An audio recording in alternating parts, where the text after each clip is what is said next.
வசனத்திற்கு ஒரு வல்லமை இருக்கிறது. அது எங்கு விதைக்கப்படுகிறதோ அங்கு அது அதற்கேற்ற ஒரு மாற்றத்தை ஏற்படுத்தி விடுகிறது. அல்லேலூயா. இந்த புஸ்தகத்தில் இருக்கிற தேவனுடைய வார்த்தை உங்களுடைய இருதயத்தில் விதைக்கப்படணும். இந்த புஸ்தகத்தில் இருக்கிற தேவனுடைய வார்த்தை உங்களுடைய வாயினாலே வாசிக்கப்படணும். உங்களுடைய இருதயத்தில் எவ்வளவு இந்த வார்த்தை விதைக்கப்படுகிறதோ அவ்வளவுதான் உங்களுடைய வாழ்க்கையை இந்த வார்த்தையானது மாற்ற முடியும்.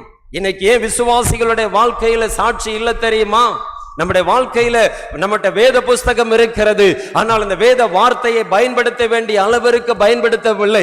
வேதத்துக்கு ஒரு வல்லமை இருக்கிறது, பலன் கொடுக்கிற ஒரு வல்லமை. எனவேதான் வேதத்தில் எழுதப்பட்டிருக்கிறது, ஒரு விதை வழியருகே தான் விழுந்தது, உடனே சாத்தான் வந்தான் என்று சொல்லி எழுதப்பட்டிருக்கிறது. வழியருகே விதைக்கப்பட்ட உவமை குறித்து பார்க்கும் பொழுது, இருதயத்தில் வசனம் விதைக்கப்பட்டவுடன், ஒரு மனிதனுடைய இருதயத்தில் தேவனுடைய வார்த்தை விதைக்கப்பட்டவுடன் உடனே சாத்தான் வந்தான் என்று சொல்லி எழுதப்பட்டிருக்கிறது. ஏன் உடனே சாத்தான் வந்து அந்த இருதயத்தை, அந்த வசனத்தை திருடுகிறான்? ஏன் உடனே சாத்தான் வந்து அந்த வசனத்தை மறந்து போகும்படிக்கு செய்கிறான் அப்படின்னு சொன்னா, நீங்க சாதாரணமானவர்கள் தான், நீங்க கடினமான ஒரு சுபாவத்தை உடையவர்களாக இருக்கலாம். ஆனா இந்த வசனம், தேவனுடைய வார்த்தை உங்களுடைய இருதயத்தில் விதைக்கப்படும் போது அது தனக்கு ஏற்றபடி உங்களுடைய வாழ்க்கையை மாற்றி அமைத்துவிடும்.